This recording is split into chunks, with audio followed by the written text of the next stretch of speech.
Health and happiness, everyone. Welcome to the Strength and Motion Show, an online experience curated specifically for the members and fans of Strength and Motion Academy. If you haven't heard of our space before, we are a 24/7 gym in Midvale, Western Australia, and our goal is to provide a space where people can build a strong and mobile body using a functional and holistic health approach to training and life.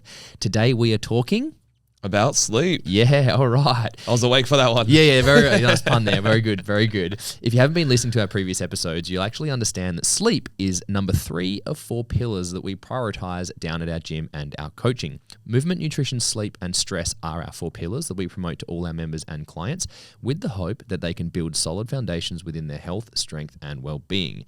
Anybody who lifts regularly and strives to be healthy knows that the 1 to 2 hours a day that we spend in the gym is only a fraction of the big picture. Our sleep, our lifestyle, our mental health, and our habits will all have a major influence on our health, and ultimately our entire existence. So if you're a regular at the common commercial gym and looking for a healthy change, or you're a complete beginner who is ready to start taking their first steps into their fitness journey, then listen on. So Nav, talk to me about sleep. I know you're both big on, I know you're big and sometimes an intense sleeper as well. You're big on it. I'm also quite big on sleep as well, so I'm excited for this episode. But I also overheard your conversation in the office the other day. I think you're talking to JR about your eye mask and your earplugs. I heard you boasting about how good you slept at the campsite when we went camping recently down south. Yeah. And everyone, including myself, complained about how much their sleep sucked. So yeah, fire away, Nav. Tell me about sleep and tell me about it. Awesome. Yeah, I'm extremely excited for this one. I think sleep is very undervalued and discussed. There's actually some facts here that I like to rattle off to talk about sleep, so I think that'll be the best thing. So hit me with it. These are some of the facts that really blew my mind that I think will be very, very useful to the audience, people that are listening. So firstly, why should we even consider getting 7 to 9 hours of sleep a night? And this is the recommended hours of sleep off of studies that we need to function.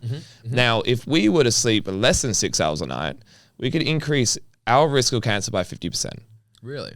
And so getting less than 6 hours of sleep a night, you will increase all-cause mortality, such as cancer, Alzheimer's, heart disease, stroke, diabetes, depression, and suicide. Okay. You will also have a shorter life. Your life span will reduce. You become less productive and successful, which is really interesting. So they found that people who had less sleep, they were less charismatic, less creative, and less likely to take on more challenging problems. I actually just feel that within myself when within a week, days that I'm less slept, I feel like I'm missing a bit of that pizzazz, you know? Which the irony is a lot of us, and there's another stat here which I found very interesting. I think it was the 1940s at some point, they did a survey to find out how much sleep people get on average. It was 8 hours of sleep a night in the 1940s. They did this again in 2020. 6.5 hours of sleep. Oh no. And so it's a 20% decrease in the last 80 years. And so as we're all aware, I've been caught up in it, so have you, where we're trying to be so productive and we get stuck in this identity of the more that we do, the more that we hustle, the more we're going to succeed. Yeah. In fact, the facts show difference, that people that have less sleep, they have less ability to do harder tasks. They choose easier tasks like data entry or being on the phone and what have you, that has less calling for charisma or courage per se. Yeah, more monotone activities. Exactly. Yeah. And so funny enough, if you actually want to succeed even greater, maybe try and find more sleep because you'll become more productive and more charismatic. And I resonate with that. That's more attractive to people within the work environment and your bosses. So yeah. Some other ones who are more likely to engage in deviant behaviors like lying and cheating. Yeah, okay. Yeah. It's also critical to clear toxins out of our brain. This really tripped me out. When we're in our awake form, we're actually in low-level brain damage. Really? Because we're awake, and so where our brain is dumping and building toxins and moving through this process of being active. And that's why I'm so stupid. You're awake too much. Awake too much. Yeah. There we go. Also, not only the brain when we sleep, but the sleep also reboots the body systems like insulin, blood glucose levels, and the reproductive system. Another interesting fact, not only for men but women as well, but less than 7 hours of sleep a night will put your testosterone a level of someone 10 years the senior. I was going to ask about that. I was like, I'm pretty sure there's something about my balls that I need to know about. Yeah, your male balls anyway. My man balls. But that's in play with the reproductive system, so our sex hormones, whether you're male or female. And so less than 7 hours of sleep can put you at 10 years the senior. And that could impact even if you just want to do bodybuilding, for instance, and you want to maintain a certain body composition and muscle mass and reduce body fat percentage, then sleep itself has a big benefit to that. Right. Impacts appetite, weight, food consumption. Lack of sleep leads to a 40% deficit in ability to make memories. So when we save memories when we sleep, so the benefit of sleeping on a problem allows you to capture those memories and brings that into our mind. After being awake for more than 21 hours, we're cognitively impaired as someone who is illegally drunk. Yeah, okay. Yeah, I can that makes sense. I haven't been awake. I have kind of been awake that long when I did the Sure. ultra. Yeah. Oh, yeah, definitely then. 21% of fatal crashes are due to driving under sleep deprived. Yeah. So 30% being under the influence of alcohol. Yep. 21% being from sleep deprivation. Wow. So not far off. Yeah. In fact, this is tying it all off. So for all of you that might think, oh, well, I get less than 7 hours or I get 6 hours of sleep a night, I'm that individual that could work off of that. The studies show that with that lack of sleep, you get these delirium trends where we kind of hallucinate and we think that we are more capable than what we actually are. Yeah. And because we're in a drunk state, we're in a state that's as if we're drunk. Yeah. And so it's just like if we're out drinking and we go, oh, I could go drive because I'm fully able of driving. Yeah. In fact, you're not. And the same thing occurs here. The stats actually show that only 1% of the population have this rare gene that allows you to sleep less than 6 hours a night. The chance of you having that rare gene, you have more chance of getting hit by lightning. Wow. So the chances that whoever's listening to this, like, well, I'm that rare individual, it's proven wrong. Yeah. You better be. Yeah.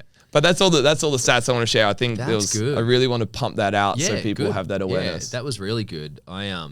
The thing that comes up is like, I don't know, but I want to find someone who is one of those rare individuals and like interview them or like surely there's an interview about them already about what's it like, you know, because surely there's some insight of it and maybe they feel like they're missing out. They'd be like, I wish I could sleep longer. Yeah. Because how nice is laying in bed? Yeah, you absolutely. know, and just getting cozy and deloading after the day as well. So it's kind of like, in my perspective anyway, it's kind of a blessing that we need sleep so much. Because I'm like, great, now it justifies like just being able to like just, well, maybe it's because I've intentionally, which will come up later in this episode, is I've intentionally made my bed nicer to improve my sleep quality, but also improve my attraction to wanting to go to bed. So I look forward to it as part of my own sleep hygiene strategy.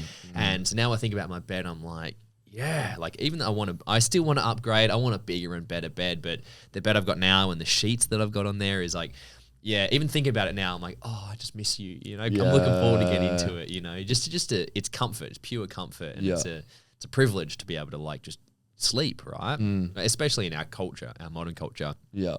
Have you had a history with poor sleep at all? Yeah, huge. Yeah, tell me, and the listeners. Not just you, Josh. Yeah, I'm talking to you right now. Screw you, listeners. This is my interview. I did. My home environment was quite disruptive. You know, not loud, not just like the house itself, but the suburb I was growing up in. Yeah. Extremely loud. So when I actually moved out of the suburb, moved out of my home, and lived into another house, it was surprising to me how peaceful it was. I didn't have that awareness, so I didn't realize until I got into my later years that I wasn't sleeping very deeply. I always kind of had a part, like half my brain open and on, which is actually proven scientifically to survive my surroundings and the noises and the danger that might have come my way. So I spent a lot of my life like that. Then also I used to be a gamer. I used to play games. I used to stay up late. I used to also just party a lot and work really hard and stay up late and then get minimal sleep. So majority of my life was that. Yeah. It's only maybe been the last couple of years that I've been really consistent enough or gained the benefits of my sleep, of the continuation of practicing good sleep behaviors, sleep rituals, which we'll dive into, which now I go to sleep at the same time every night, wake up at the same time every morning.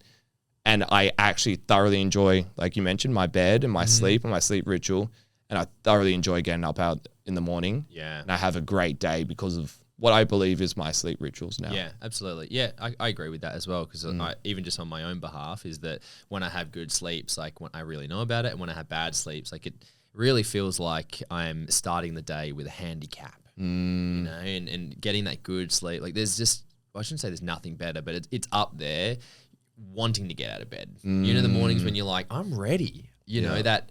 And there's nothing stopping us from having that on the daily. And really, it should be that way. But something that confuses me is because obviously, like, I sleep alone because I'm single and I've been single for a while. Like, I don't get that insight of what other people's mornings are like. But almost everyone I talk to, they're on their phone or they don't want to get up or they're just they're fanging for a coffee. Yeah. One of my mates he trains at the gym.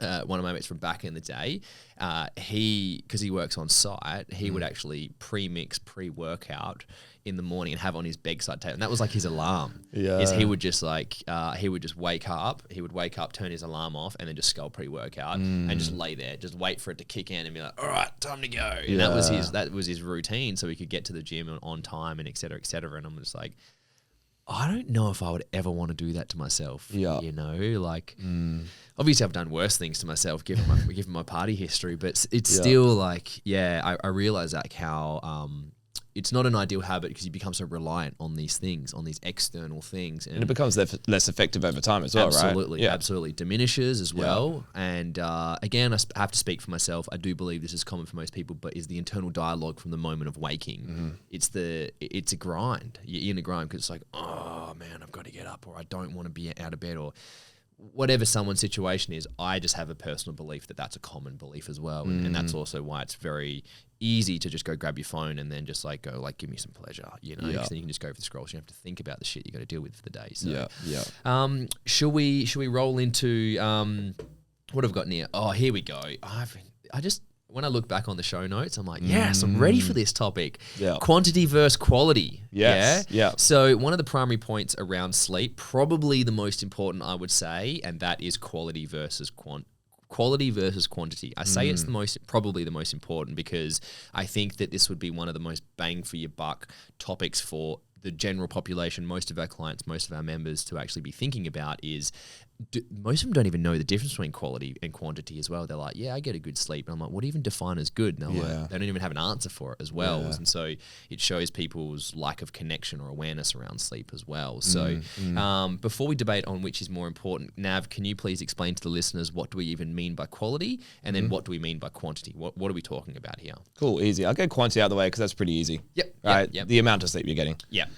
Hours or minutes. Hours or minutes. Yeah. Hopefully seconds. Hours. Yeah. If you're really insomniac. Yeah. None at all.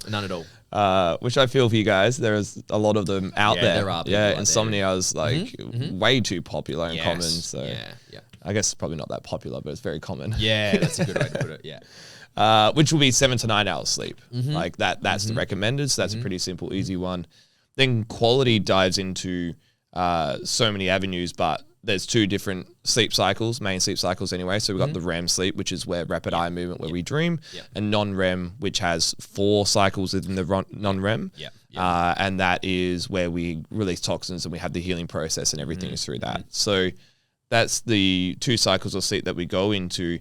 And then how we improve those. So that's the quality of sleep. So quality of sleep is a relationship between your light sleep and your REM sleep and your deep sleep. So you want to have, I believe, like 25% REM, 25% deep. So about at least 50% of your sleep wants to be sounds about right. in either non-REM or REM state. And then what we try and help people do is identify practices and supplements or ways that we could actually help improve their sleep so they're getting more non-REM and REM sleep over light sleep. That covers it? Yeah, no, I think that covers it. Similar to a conversation sometimes. You can have a light conversation with someone where you just feel like you wasted your fucking time. Or you could have a really deep and nourishing conversation where you talk about valuable things and you actually feel more restored and nourished from that conversation as well. So I love that. Made that up on the spot. Well done. That was great. So this is actually, I don't actually know your answer to this one, but give me your answer. You can think about it if you need to. Yeah. What would you say is more important, quality or quantity? That's a great question because I was in a debate with myself when I saw this question. I prepared for this podcast. Good. I actually put quantity. Yeah. I put quantity down and then I wrote a note that sleep hygiene is like a band-aid to an amputated leg if you're getting less than 7 hours of sleep a night. To a degree, there are, I would say, everything's dependent and circumstantial. So someone could be getting 7 to 9 hours sleep, but truly poor sleep, Yeah. let's say someone's getting 9 hours sleep but really poor sleep, somebody would be getting 7 hours but high quality. And I would say if you're getting 7 hours of high quality, you're beating 9 hours of poor quality. And so that's where that line is for me.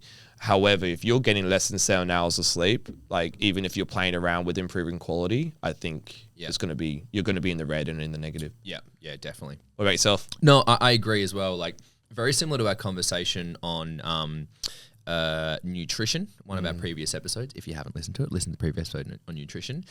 We discussed quality and quantity in nutrition as well.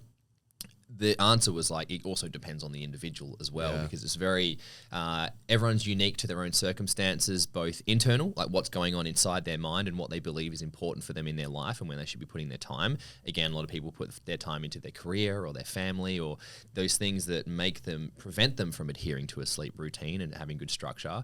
And then also the external factors as well. Again, your lifestyle, your friends, your family, your job, your career, whatever's happening outside of that draws your attention towards you not prioritizing your sleep.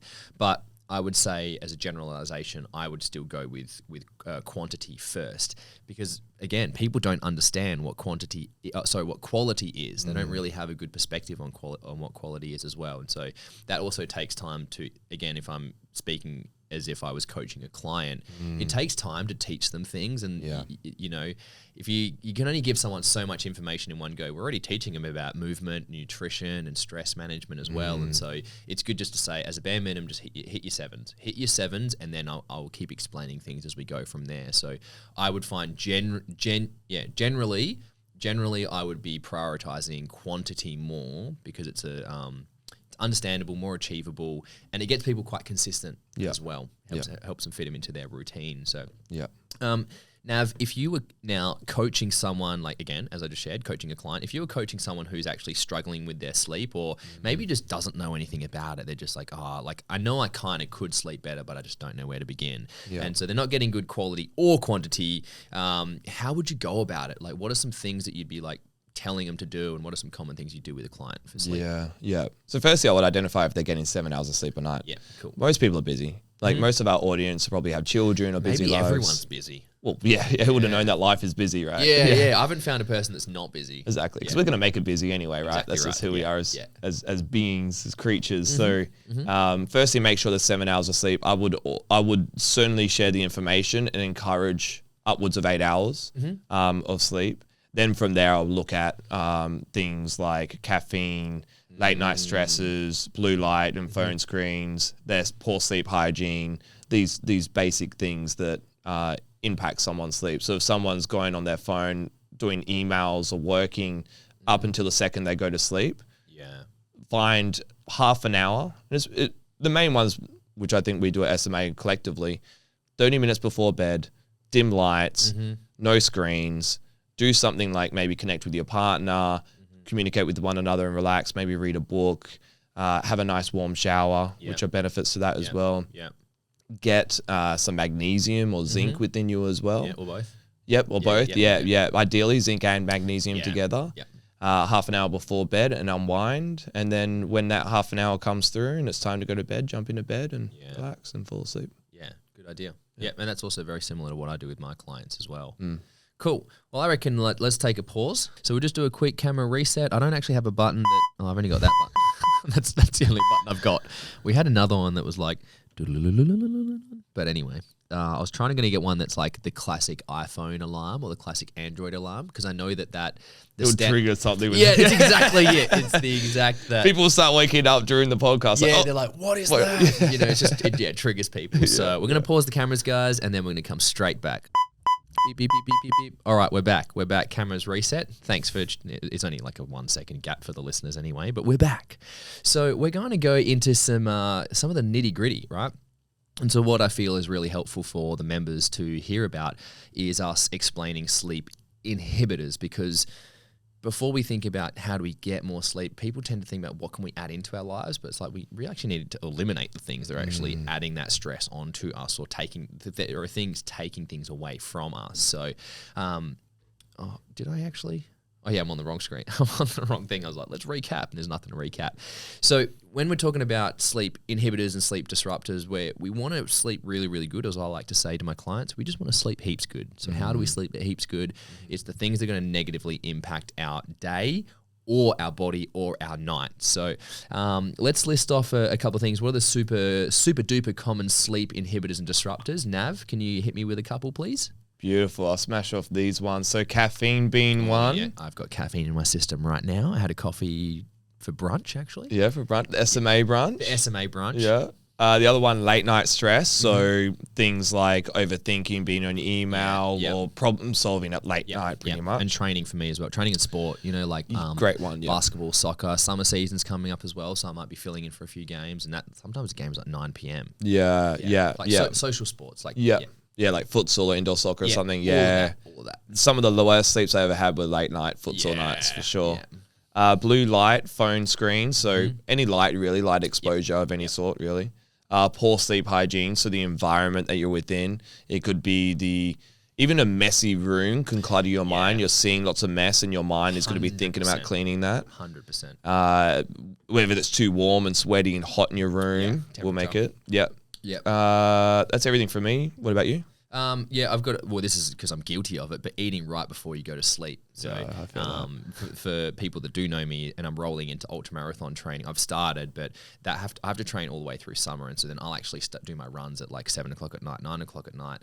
And then I'll just smash calories because I might need to refuel, but then going straight to sleep, it really affects my sleep. So, eating right before you go to sleep, like not giving your body time to digest. And I actually tested it on my Whoop that I track, and it bombed my sleep. I came up with a yellow recovery because I just had a massive feed before I went to bed. And so just overall pre and post sleep habits, which kind of does cover what you just shared as well, but when we actually look at habits more closely, there's more to discuss there, but also the lack of habits as well, just like not having a routine at all. People just kind of very reactive to their day or whatever, or their night or their environment. They're just like, so their body's having to like, is it time to go to sleep? Or is it not time to go to sleep? I think that one's very underrated, like a lack of intention surrounding good sleep. Even the power of just going to sleep with the intention of having great sleep. Yes. It makes a world of difference.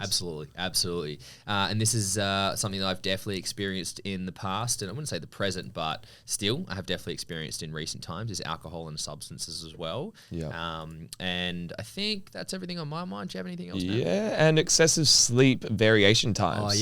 So the inconsistency between the time we go to bed and wake up on a day-to-day basis. So if one night we're going to bed at midnight or 1 a.m. and other nights we're going to bed at 9, 10 p.m. and we're doing that on a consistent basis, that can make a big impact on our sleep in a negative way. And I also, again, ultramarathon. I don't know why I do it to myself, but they want me to be there at like 5:50 in the morning to do track sessions, and then so I'm dodging the heat in the morning, and then I'm training at night as well. So I don't go to track anymore for that reason. I just rather train alone because it means I can prioritize my sleep more by not throwing my schedule out. So let's recap the list then, just straight away for the listeners. Number 1, caffeine. Then after that, we've got late night stress, blue light and phone screens, poor sleep hygiene, eating right before you go to sleep, pre and post sleep habits or lack of, alcohol and substances, and excessive sleep variation times. So let's get straight into breaking these down for you all. So if you do feel like listening to this with a pen and paper, which you don't have to, but now's the time to take some notes, yeah? So Nav, can you please break down caffeine for the listeners? What's so bad about it and what's a good way to go about it? Yeah, awesome. So I actually see that you brought some information from the Examine website where they did.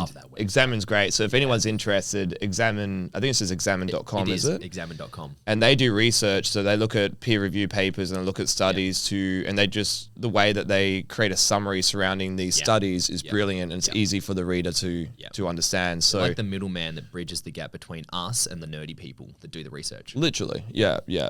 And so when we're looking at caffeine, it tends to have a half-life of 2.5 to 4.5 hours. Now, the reason why it's got such a large spectrum, everyone metabolizes caffeine differently. Can you just explain what half-life means to the newies? Yeah. The newbies? So when you have one shot of coffee, let's go off one shot, but most coffees that you have will have 2 shots, even 3 within a singular coffee. Each one tends to be about 80 milligrams of caffeine per shot. And so if you're having a large coffee with 2 shots of caffeine, you have 160 milligrams of caffeine within that. that caffeine is going to impact your nervous system, and that's why you get hyped up from it, and it keeps you moving forward and gives you energy, right? That's what caffeine's for. If you're having 160 milligrams at the time of 6 a.m., let's say, or 7 a.m., let's say 6 a.m., and let's say we're half-life for 4 hours. When 10 a.m. comes along, there's still half of that coffee within your system at that time. There's still 80 milligrams of caffeine within your body at that time. Now, for those of you that probably have 2 or 3 coffees a day, you're now like, let's say if you have a caffeine, Stacking you're stacking it up, right? Like you have one at 7 a.m. and then 11 a.m. you have another one, or 10 a.m. you have another one, and you already have one singular shot of coffee still metabolizing within your body. Then you have another 2 shots. So now you have 3 shots, and then 4 hours in the future, that, you know, it continues moving down that way. And this is how caffeine could impact us before we go to bed. Ways that we could improve that is to make sure we don't drink coffee past noon. That's a recommendation, is do not have any caffeine past the time of noon. You're going to metabolize that caffeine. Also, you got to allow your nervous system to regulate after that caffeine. It's not just like waiting for that caffeine to be out your system. You're like 4 hours done, sweet. Now I could go straight to bed. It doesn't work that way. Now you have to move your body into a parasympathetic state and let it relax, so then you could fall into a greater REM and deep sleep. Parasympathetic means calm and composed. Parasympathetic being the rest and digest state. I think... and this is the other thing that comes to mind, is if you're knocked out and asleep, it does not mean that you're having deep restorative sleep. And this is where we could dive into like drugs like alcohol and weed and other substances like that. It doesn't necessarily mean we're going to have great sleep. Yeah, definitely. And that comes into the quality concept, is that you can get the quantity of sleep that you're having. But if you are stimmed out on caffeine that's in your system, you say, well, I can go to sleep after a coffee. So can I. But I am still aware that I have noticed the change in the body. But most people aren't really that aware of their body. So if you can still go to sleep with caffeine in your system, and you think that that's okay, the truth is it's not. And without even meeting you, I'll hook you up to a sleep scanning stat machine and I'll prove you wrong. Guaranteed. If you're a Homo sapien with caffeine in your system and you can still successfully go to sleep, I guarantee you your quality will be lower. 100%. Anything else on caffeine before we move on to the next point? I think the other thing is just how many coffees a day. You're probably not going to fit 2 coffees in before noon, so keep it to 1. I've got the rule of 1. Rule of 1. Double shot max. And tolerance breaks comes up as well. My recommendation is don't create a cycle with it, because now you're diving into like the dopamine reward system where you're like, oh, I'm only going to have a coffee on these days, but now you're hanging out for it. There's a dopamine relationship with it, and now there's a psychological aspect to it. If you were to have caffeine, have it before noon and on days where you feel great. Not on days where you're run down and tired, because now you're just going to continue to fulfill that same process, that negative process. And it's going to make you feel worse. And it's going to have less of an effect because you're so toast. Exactly. So I wouldn't necessarily like organize tolerance breaks. I would take time off at least and have it only... My recommendation, maybe 1 every 3 days or something like that. If you metabolize it well. If you feel like crap from it all the time, I don't have caffeine because I do not do well with it. So I just don't have it. But if you're decent with it, maybe have it just on the days you feel great. Every few days. Definitely. And just to add on for Nav does actually do fine on it, but because he's so aware of how his body works, then he can tell. So it's easy to mask, but I think a lot of people also are in the same boat where they actually don't do well on caffeine, but they just tell themselves that they do, and then they go about their life getting away. Because you can get away with it. That's the problem. That's why it's so easy to mask. All right, let's talk about late night stress. So not having enough time to wind down is an example of late night stress. What I just shared before, late night training.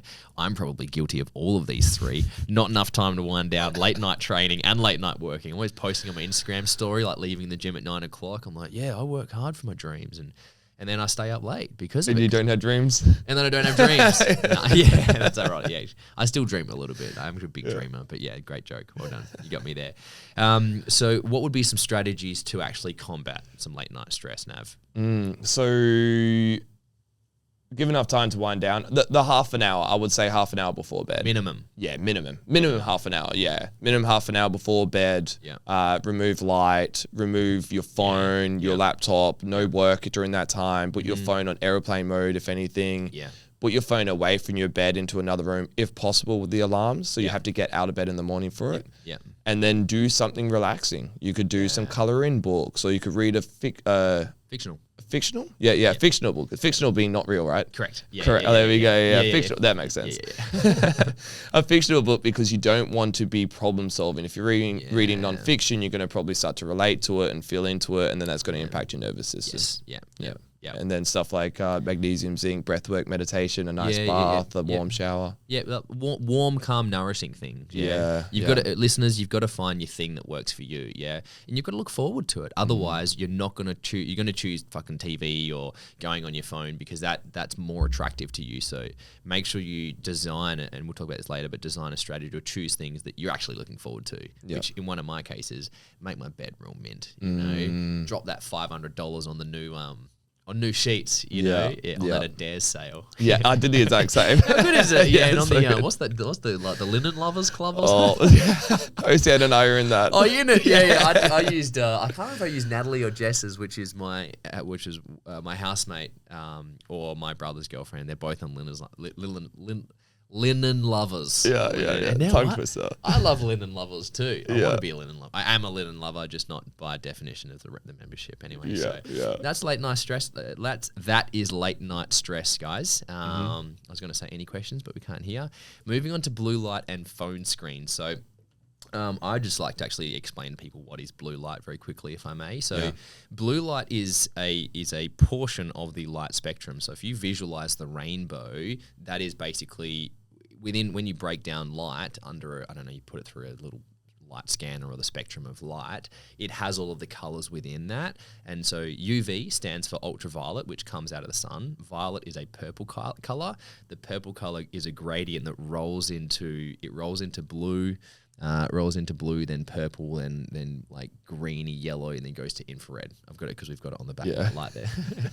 So but basically it's the blue portion of that light spectrum that our body really recognizes as light from the sun. And also what's a really cool thing is because the main culprits of light is actually phone screens, televisions, tablets as well.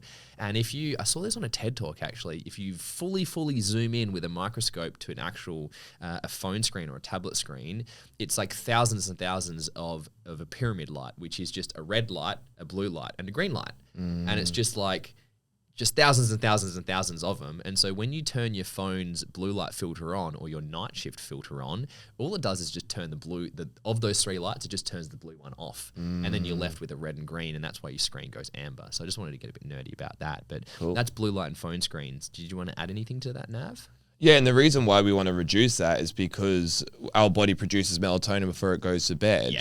But it works off the sun cycle or light exposure through our eyes and into our brain. Yes. And so if we're getting this UV artificial light, our system, our body, our brain actually thinks that the sun is still up. It won't release melatonin. It'll keep cortisol high, and we won't be able to fall asleep. Yeah, correct. And so the idea behind wanting to reduce that is so that we can allow our body and its system, our brain, to release melatonin to go to sleep. To do what it's meant to be doing. Exactly. Yeah, it's nature. It really is us getting in our own way. Yeah. That's definitely a thing. So again, very similar to late night stress. Like I think a lot of the strategies is going to be just taking time to wind down and taking time to minimize light. Just one thing I'll add on with light while it's on my mind is consider light to be information. So sound is information that our ears hear. Smell is information that our nose picks up. Light is information that our eyes pick up. And we also have, I think they're called photoreceptors on our skin as well. So our skin can also pick up light as well. And so if your body is receiving that information, it's going to take that information and then create wakefulness with it, essentially is what we're doing. So your strategies are all going to be like dimming the lights, having some blue light filters. You can get romantic like Nav and I. We've both got fairy lights above our bed as well. It's a vibe. It's the best. Yeah. That's a great way to put it. It's a vibe. Like even ended up buying some for my housemates as well. So then Conrad's he's got fairy lights over his bed now as well. And so, but it's mint. And having warm amber lights. I've also got a Wi-Fi light now as well, which is I can control it's just a light bulb you screw into any lamp. And you can control it from your phone, and I can actually set it to go red and orange at nighttime, which is what it does. So that's the blue light phone screens conversation. Next one is poor sleep hygiene. I'll let you. This is like a big common one for you, Nav, that you coach a lot as well, and I like the way you do. So talk to me about sleep hygiene, Nav. Cool, beautiful. So we'll dive into the first one: messy, disorganized room. Yeah. Same thing as if we were to like make our bed in the morning. There is something within our mind that is firstly, we know we have a clean space, and I'm sure it happens to all of us. If we're looking into a chaotic environment, which is messy and cluttered, our brain then instantly goes into problem-solving mode to try and clean that up. So decluttering our room and making it more organized will also help us be more at peace while we go to sleep. Rushing around at night, so we don't want to be in that state while we're going to sleep. No routine. So a routine is extremely important. A routine just covers everything that we're talking about anyway. So it's kind of like you have to have a routine in reality. But in reality, we need structure in everything that we do. So structure creates a sense of safety and stability. Exactly. And I love that you said that, actually, because I work with so many people, and a lot of people are like, I want to be spontaneous and I want to flow. And I'm like, exactly. But I'm like, but you're here because you're chaotic and turbulent and you're not getting what you want from your life. Why is this conversation happening? Exactly. And I say to them, it doesn't mean you can't be flowy or spontaneous. However, there needs to be a sense of creating that moment for that to occur. And so we need to create some sort of structure or discipline within our lives to allow that flow to be in a moment that we've determined. Otherwise, that flow and spontaneity is going to go outwards into all sorts of different avenues where most likely 99% of them aren't even avenues you want to take. So it's just creating structure around your sleep to make sure that you could flow and with your sleep and fall deep into that and have a great sleep. Yeah, definitely. I agree. Some strategies being... again, same thing is like having some sort of routine which allows you to be consistent. So you're actually minimizing that sleep variance of what time you're going to bed. Again, get yourself a Linen Lovers account and buy yourself, like, just go for the soft sheets, the soft blankets. If you haven't replaced your pillows, just get some new pillows. Like, pillows are a game changer. I'm not a huge fan of buying bedding from IKEA because, like, again, like, IKEA and Kmart, we joke about it's just slave labor stuff. So you're enabling some of that fast fashion, kind of the high turnover. But if finances are a big limiter in your progression with your health, then you can buy fucking $8 pillows. You know, like, you should really be looking at replacing your pillows every 12 to 24 months anyway. And if you haven't washed them, chuck them in the washing machine. You can wash your pillows.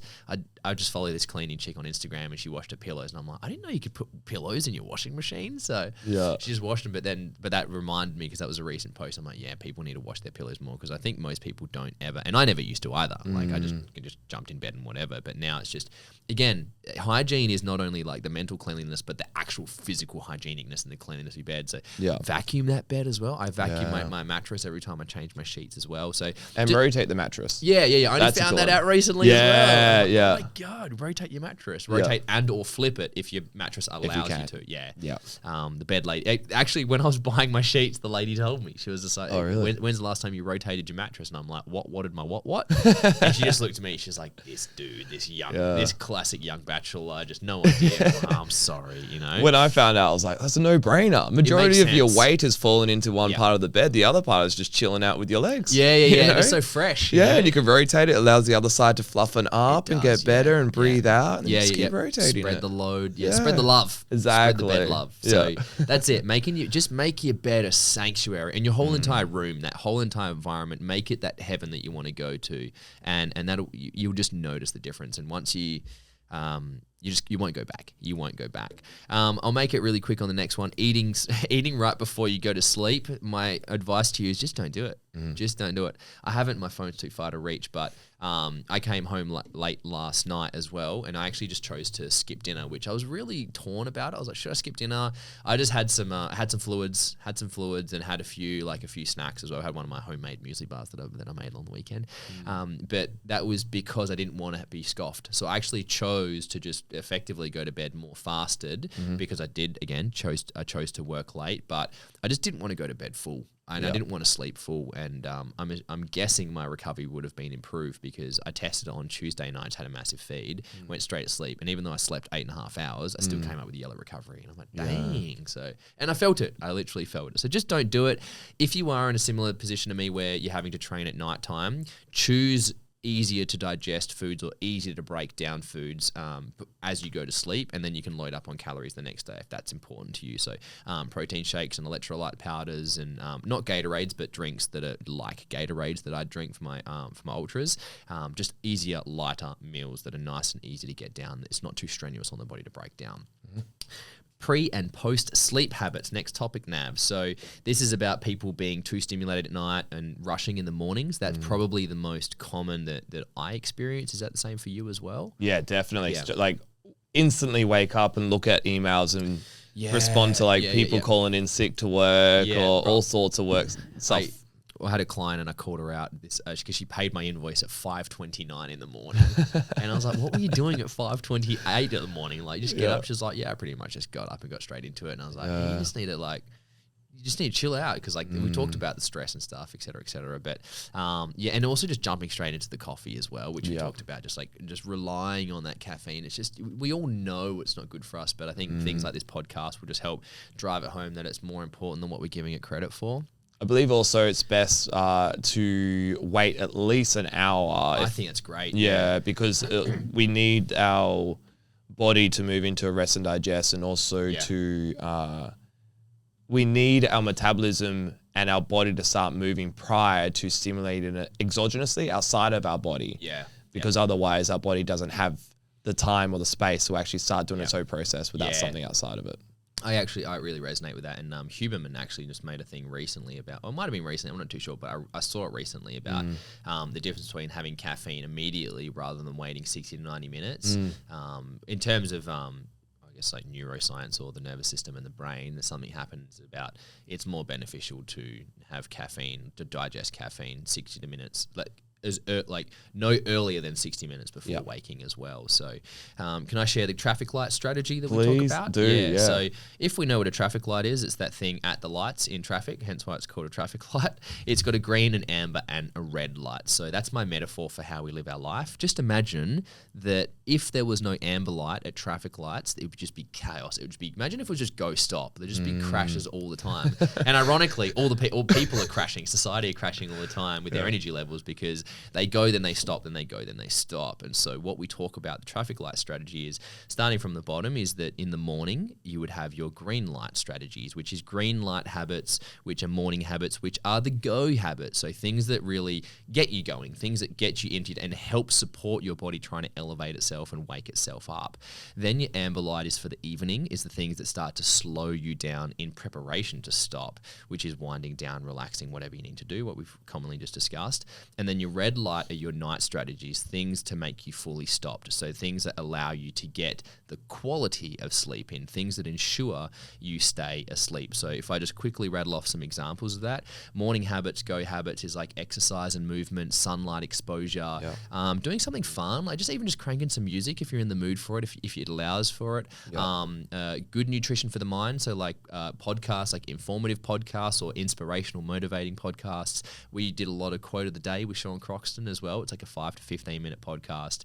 I also did a 2-year journey, or an 81-week journey with Taoism. So I read a chapter of Taoism every day, every morning for 81 weeks. There's 81 chapters, so 1 chapter a week, and on repeat. And that was really good because that really just, it got me framed in the morning. And I'm back to doing some meditation with Robert Greene. Yeah, Robert Greene with the Daily Laws. Thanks, Nav. I was like, who's that guy? Who's my favorite? Who's my favorite author? Yeah, that guy. Yeah. So yeah, just some sort of philosophy or something that's what invigorates me. You don't have to do that. And also my cold showers as well was something. You don't have to cold shower again, but something to just get just a splash of cold water, even if there's like a wet rag on your face or something. So that's your green light. Anything for green light that I've missed that you might add?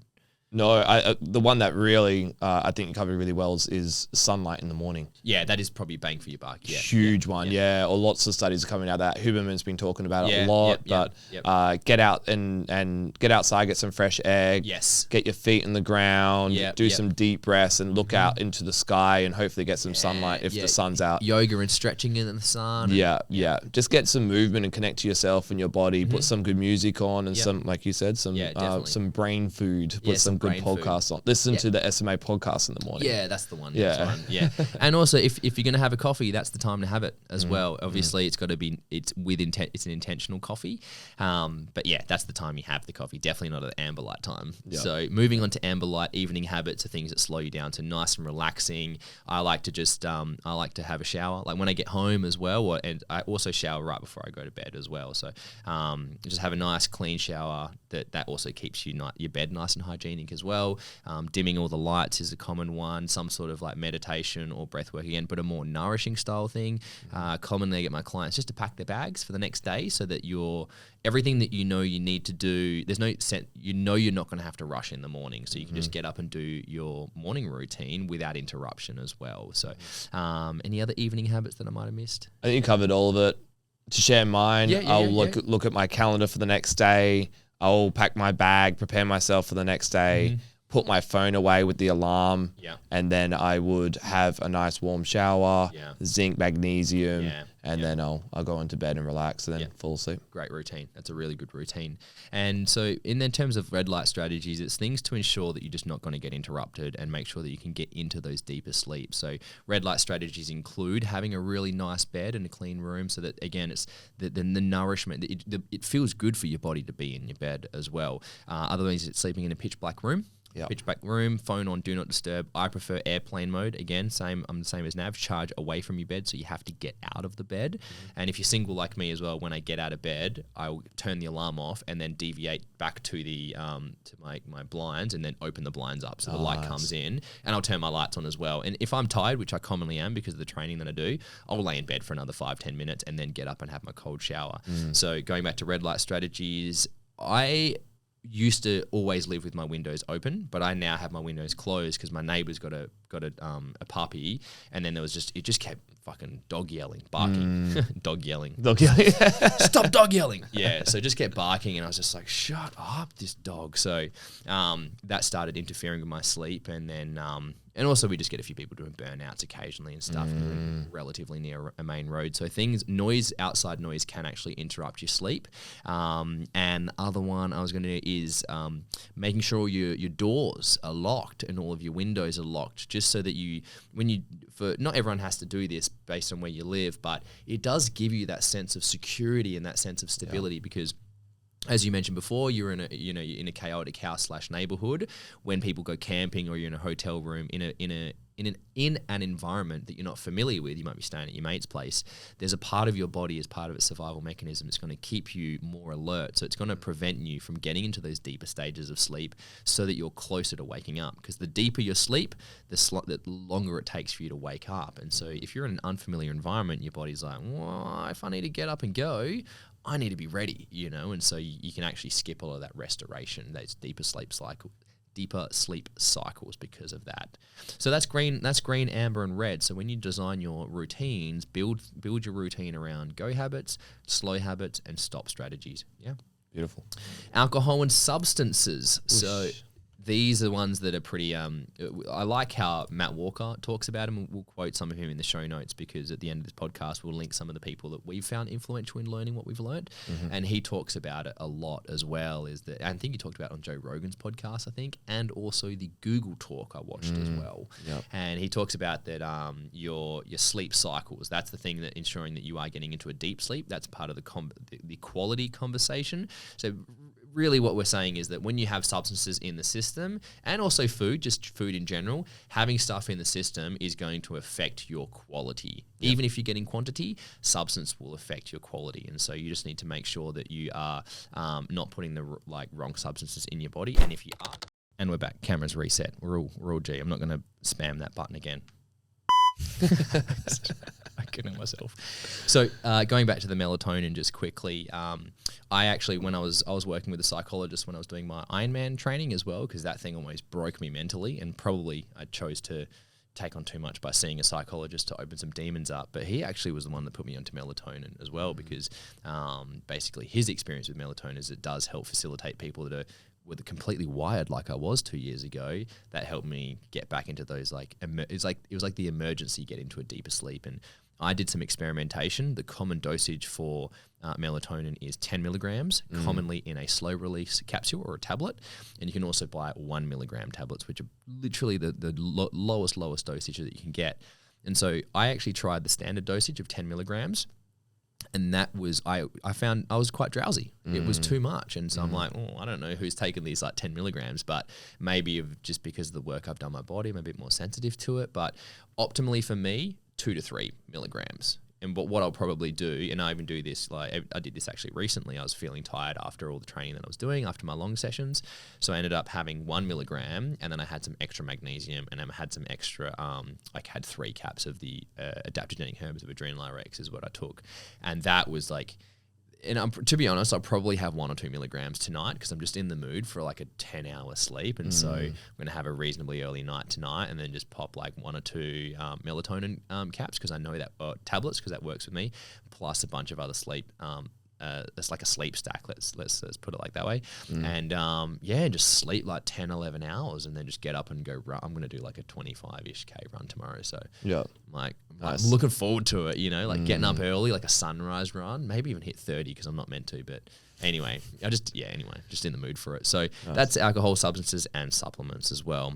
Moving on to sleep variation times, I'll let you just skim through this, Nav, because we talked about it already. Yeah. So you want to be as consistent as you can with sleep, just as we are structured. Our mind, our body loves structure. It likes habits. There's only so much we could think and do consciously. And same thing with our body. Like if there's too much chaos or inconsistency, then the body can't regulate itself. And there's going to be negatives to that. Absolutely. And so you tend to want to have about within a 30-minute sleep variance. And so what we mean by that is if you're getting to sleep at 10 p.m. most nights, you don't want to go to bed any later than 9:30 or 10:30 p.m. That's the window you want to be within. Same thing with your wake up time. If you're waking up at 5 a.m., no later than 5:30, no earlier than 4:30, and you want to be as consistent with that on a night-to-night basis. Yeah, perfect. If you're a night shift worker, obviously it's very difficult. It's just shit position. Yeah, in reality, we're not like saying that you need to change your job or anything, but I think it's important to accept that you doing night shift or shift work is going to have negative impacts on your health. Yeah. And really negative in my opinion. Extremely negative. Unfortunately, is really negative. I understand why people do it, especially because like financial pressure is a big thing and there's a lot of money to be made with night shift. But it just... Any of my clients that are night shift or of that nature, we just don't get results, unfortunately. We get strength gains. We do get stronger, and I am able to share my knowledge and wisdom with them and help change their character by just like opening them up a bit more. But a lot of when it comes to body composition, never any body composition changes happen, which is, things like people getting leaner, losing fat, losing weight, and building muscle. Just doesn't get done. So I actually also wrote a note here, which I'll just add in. If you are a night shift worker or you have like a newborn or something where you don't have that option available to actually improve your sleep variance, my recommendation is to just literally lean into all the other things. Like don't just give up. It's like you can't get to the gym doesn't mean eat shit all the time. Exactly right. You just have to do your best.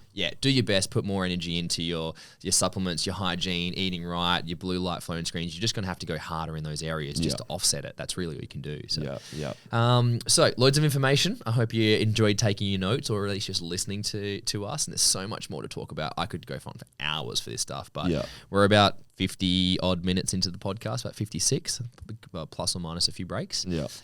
So let's land the plane here, eh? That's actually your saying, isn't it? Land the plane. Which I stole from Ryan. Which you stole from Ryan.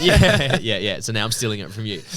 So let's actually give some clear action steps for beginners. And Nav, I'd love you to take off for there. So Nav, what would be the first 3 steps that people should be taking? Awesome. All right. So the first step is always awareness. I think this is probably going to be with everything that we ever do, but there needs to be conscious intent and awareness surrounding what we do. So find ways to monitor, track, and consider your sleep. So it could be either using things like Whoop, Aura Rings, Fitbits, Apple Watches, smart watches. I think it's called Withings as well. Withings is just another ecosystem. I've looked at a company, but they do a sleep pad as well. You can slide the under the mattress. Under the mattress. Yeah, that's exactly right. Or under your pillow, or one or other. Yeah, I think there's multiple, right? There's so many. I think Polar do one as well.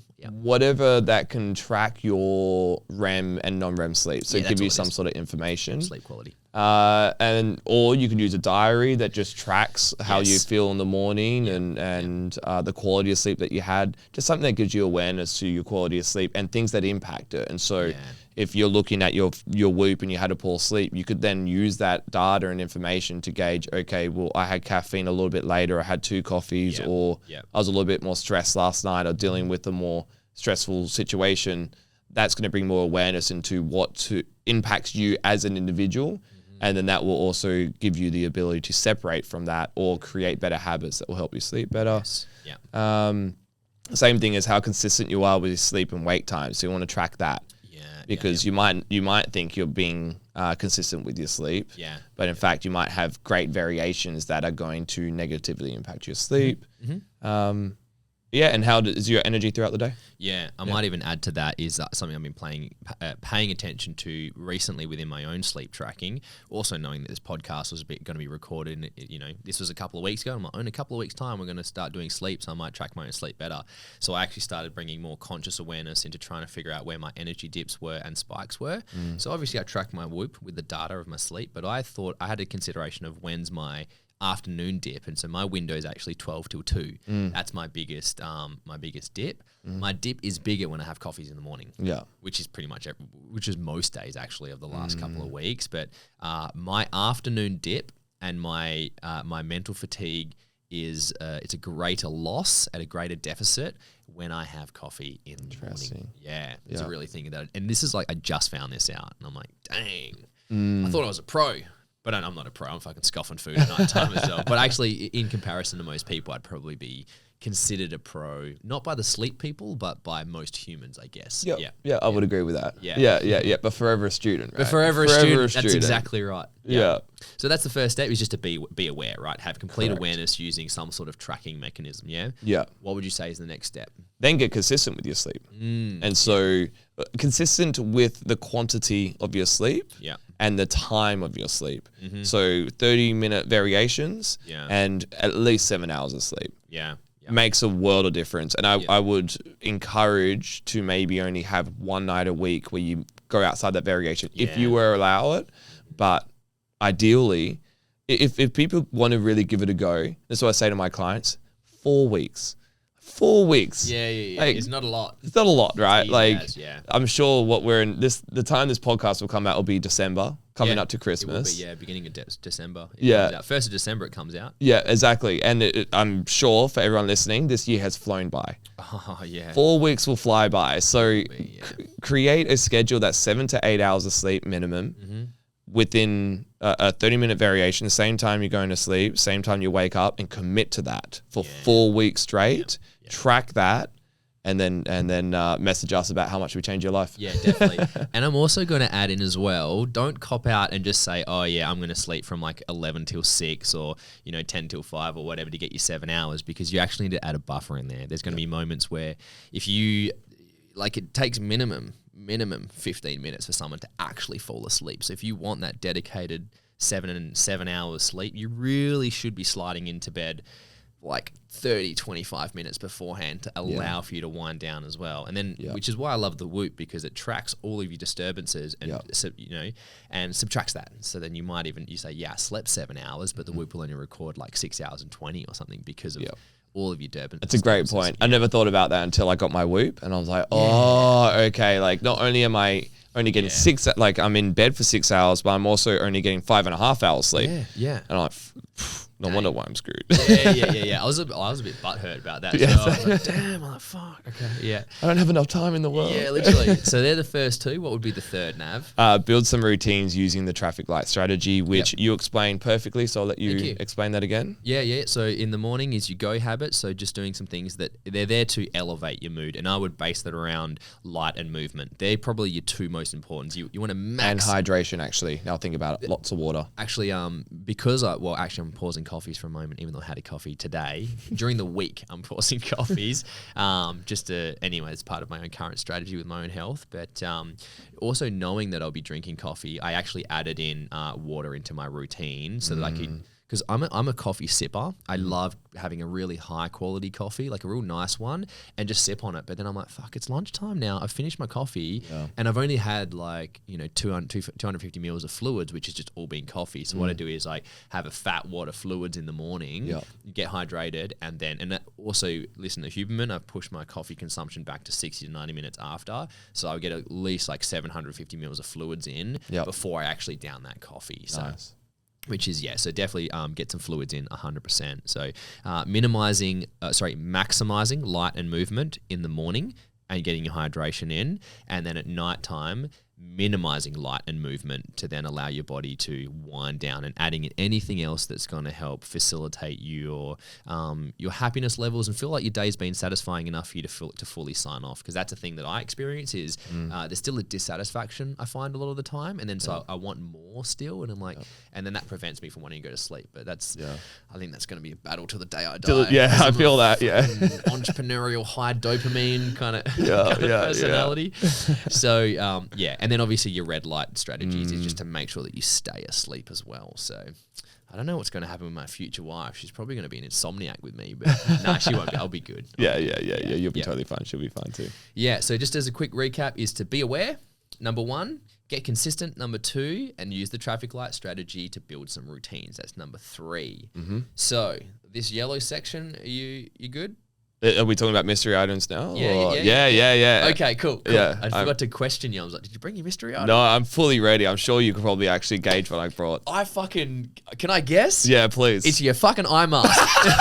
It is, isn't it? It is, 100% is. Do you know, I was going to bring what I use for an eye mask, but I was like, I bet Nav's going to bring his. I brought my my sleep mask. By the way, actually, my partner, Ocean, she asked me what brand I got, because I actually bought this one because Tim Ferriss recommended it. Oh, is that Tim Ferriss's one? Yeah, from years ago. I've had this for years, that's actually. The same one you were using when we were in Melbourne? Exactly. Okay. Yeah, when I was meditating and sleeping and everything. I remember those moments. So this is called a sleep master. Can you hold it up to your camera, Nav? So sleep master, if anyone can actually read that there. Yeah. So I use this It'll one. be in the show notes as well. It's very, very nice material. The Velcro is amazing, so it's quite comfortable on my face. I also brought my Loop earplugs because these are amazing because they're reusable. Are these those gel ones that you bought that you just dropped it, didn't you? I got it. Oh, you got it. Yeah. It's gel one. It's got a loop on it, and so it actually sits perfectly within my ear, blocks out the noise, and I could keep reusing it instead of having to like change out my earplugs all the time. Yeah. I put these in with this face mask on. I'm gone. Yeah, and genuinely. you're a back sleeper. Yeah, it was, sometimes. Are you a coffin sleeper? Yes. Yeah. Sometimes. Right. I still sometimes sleep on my side, right, but I am a coffin sleeper where I lie like this. Yeah. It's self-explanatory what that means. Yeah. And at first, I won't lie, these were quite confronting. Yeah. Because it's quite claustrophobic. We were talking to JR about it, and he felt the same. Especially with the earplugs, I can't hear anything or see anything. It's like a deprivation tank, and all I could hear is my own breath, my own heart. And so at first it was a little bit confronting. Also, because I was in survival mode for so long, I wanted to hear things outside of myself. Yeah. But once I learned how to get really comfortable with my own breath, my own self, and my own heart and my own movement and everything, like, makes the best sleep. My Whoop has blown up from it as well. Wow. My REM and deep sleep has improved from using these. And I can't hear my partner snoring or my cat snoring. So they both snore. It's really annoying. Snorers. Yeah. Again, I always like, not being biased, but because I'm so single, I'm just like, you suckers. You know? I feel that sometimes. But I actually feel bad for, again, my future partner, because I'm a like you say, you're a coffin sleeper. I'm a BJJ sleeper. I put my blanket in a Kimura, my sleep and stuff. Now it's getting warmer. Every night I turn my blanket a quarter in rotation. You know the slit at the bottom? That would annoy me so much. Bro, I'm like, I would tell you this quick. So my ex, Carrie, lovely girl, and one night I like flying you know this story, I tell this all the time, but I flying elbowed her in my sleep, and I don't know, my body just threw an elbow. It was the action of me throwing that elbow actually woke me up, and I just remember waking up and the elbow was already going at it and just hit her, and she was like, what is going on? I'm so sorry, I don't know what I did. But I'm a lot more calmer now, but I still just, I think it's because I'm full of beans all the time, but maybe it might be influenced by me doing my late night training and stuff like that, adapting my schedule to fit in this ultra marathon, which is what I love so dearly. But I can see that also why I'm passionate about sleep, because I'm having to do these extra things to offset some of the detrimental things that my lifestyle does to my sleep as well. So anyway, outside of story time, are you done with you now? I'm done with mine. I'm keen to see yours. Yeah. Well, you saw what I brought in, didn't you? I actually didn't, to be honest. No. If I lift this up, you're gonna be like, how did you bring that in the room? I think I was reading my notes. Yeah. Can you guess what it is? No, I have no idea. Hey, It's big. Like it's a pillow. Oh, it's like it's pillow-esque in a way. Okay. It's this. Oh, It's a Nemo switchback. If you don't know what a Nemo switchback is, you're not a hiker. But I'll hold this up to. I have to hold it back. So it's a sleeping mat, right? But it's a hiking sleeping mat, and there's two types of sleeping mats that you have when you're a hiker. You have air mattresses and you have foam mattresses.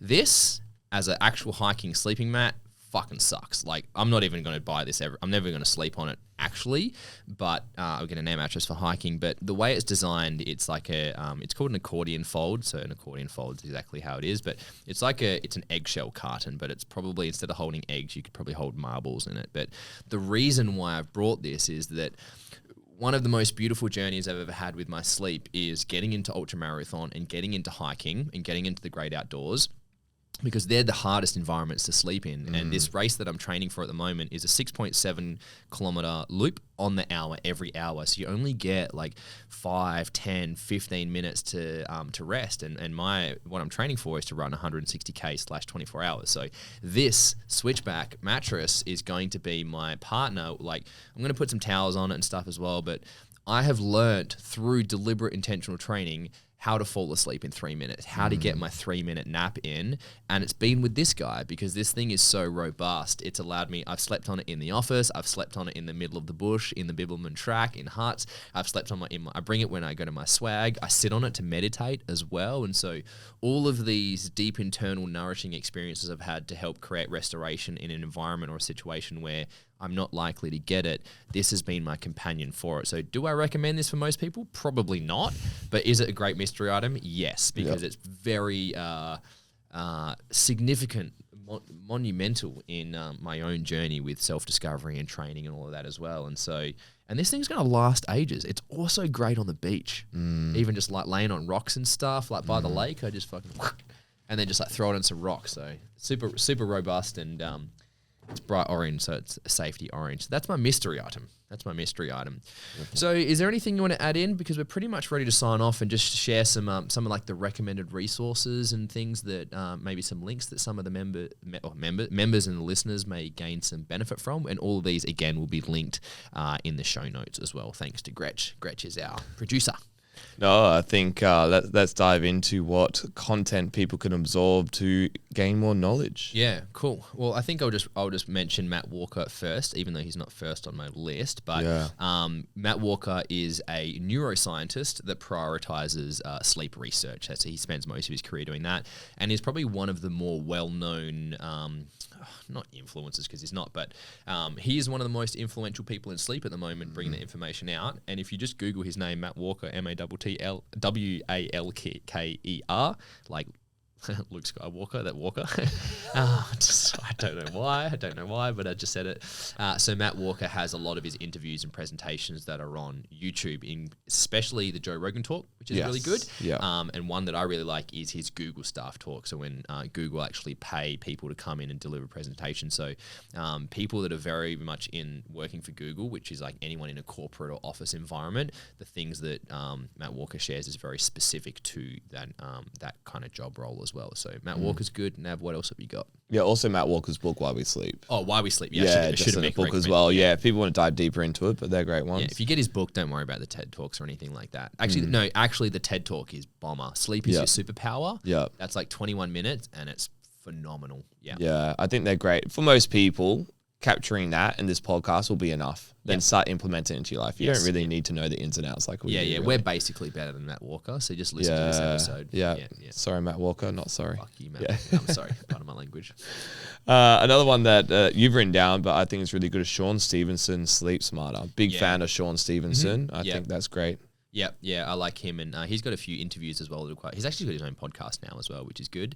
And I also have to shout out Dr. Ian C. Dunnican. Dr. Dunnican, he's also just, he's a good bloke. I like listening to him. He's got a great sense of humor, and it makes him very engaging to listen to. Yeah. And he is a Perth sleep researcher as well. I think his background is neuroscience as well. And probably, something like that, yeah. I probably should have researched that before I quoted him. But he's actually he's like a sleep expert, and he actually gets paid by. He's actually worked with Lewis Hamilton, the F1, the McLaren F1. I don't think it was Hamilton. It was the Australian F1 guy. Oh, okay. Schumacher or whatever his name is. I think it was something like that. I don't know if he's Australian. Oh, I don't know either. Schumacher, I don't care. We're too busy. At all. We're too busy training. I'm running ultra marathons to figure that stuff out. But yeah, so Dr. Ian C. Dunnican, and I like him because also he's a Perth guy, and he's also he does some ultra marathons as a BJJ as well. Yeah. And he actually consults. He's done a lot of his work for all the professional baseball teams in America because they have such a heavy, hectic sleep schedule, and so he's got a lot of knowledge around and FIFO. He did a lot of great information on FIFO individuals. Yeah, that's a great point, actually. He's really good in FIFO and jet lag. That's the one I was looking for, jet lag. So he's got a podcast as well. He's in Perth as well. And he was the one who actually, when Nav and I did that workshop and seminar with him, he really explained and showed the data that in summary, you need minimum 7 hours until the day you die. So the argument that, yes, we do need more, you need less sleep as you get older is true. However, it's never less than 7. So always minimum 7 till the day you die. And that's a quote by Dr. Ian C. Dunnican. Anything else, Nav? That's it for me, personally. Cool. Yeah. My last one is just the sleep chronotype test as well. Yep. So the sleep chronotype test is like effectively like a personality style test where you just answer a bunch of questions and it spits out. There's 2 different styles of test, pretty much the same thing, 3 or 4 different personalities, but people familiar with like an early riser, people that just go to bed super early and people that just like wake up super early because they like to, that's their natural ideal. And then other people that are night owls, people just love to stay up all night. I'm a bit of both. I think I'm more naturally a night owl. When I'm less rigid, I generally stay up later, get up a little bit later. Especially when I love to work so much as well. My creative window's at night time as well. My creative window's at night time, but my productive window's in the morning as well. So anyway, so the chronotype test gives you not only a sense of awareness of where you are more likely to be, but also a sense of acceptance, because trying to adhere to the current culture in your job role can really throw out your natural rhythm as well, or stop you from adhering to your natural rhythm as well. So as Matt Walker says, he goes, if you were on an island or a desert island and you had no responsibilities and you're just there to enjoy yourself and do your thing and there was nothing influential on stopping you from like going to bed or waking up, what time would you go to bed and what time would you wake up? And your answer to that question is very likely going to be the same answer as what you come up with the chronotype test. So that's what I would suggest doing as well. Just Google chronotype test and we'll probably get Gretch to link one in the show notes as well. Beautiful. And so that's it. That's a good podcast. That's about an hour and 15, hour and 10 maybe. Yep. Yeah, cool. Nice. All right. Anything else to share before we sign off? No, let's sign off. Let's do it. All right. Thank you very much, everybody, for listening. Our next episode is the 4th of the 4 pillars, which is going to be on stress. I don't know how we're going to fit everything into a single stress podcast. Yeah, no. At least we have lots of podcast ideas for the future. We do, yeah. I don't know if you saw, but I've started listing off more as well, some more ideas. I've got plenty coming up. And then also we're going to be rolling into the new year. So it might be good to release an episode relative to the new year as well when it comes up in January. So if anyone wants to suggest anything that's listening, especially the SMA members, which are our current common audience right now, please get in touch. You can speak to us either in the gym or through the comments on this, whatever platform you're listening to this, or just follow us on social media. You can find both Navar, myself, and the gym on most of the social media platforms and TikTok as of tomorrow, or Monday technically. Yeah. So that's exciting. So thanks very much for tuning in, and I hope to see you in the next episode. Thanks very much. Health and happiness, and happy sleeping. Goodbye, everyone.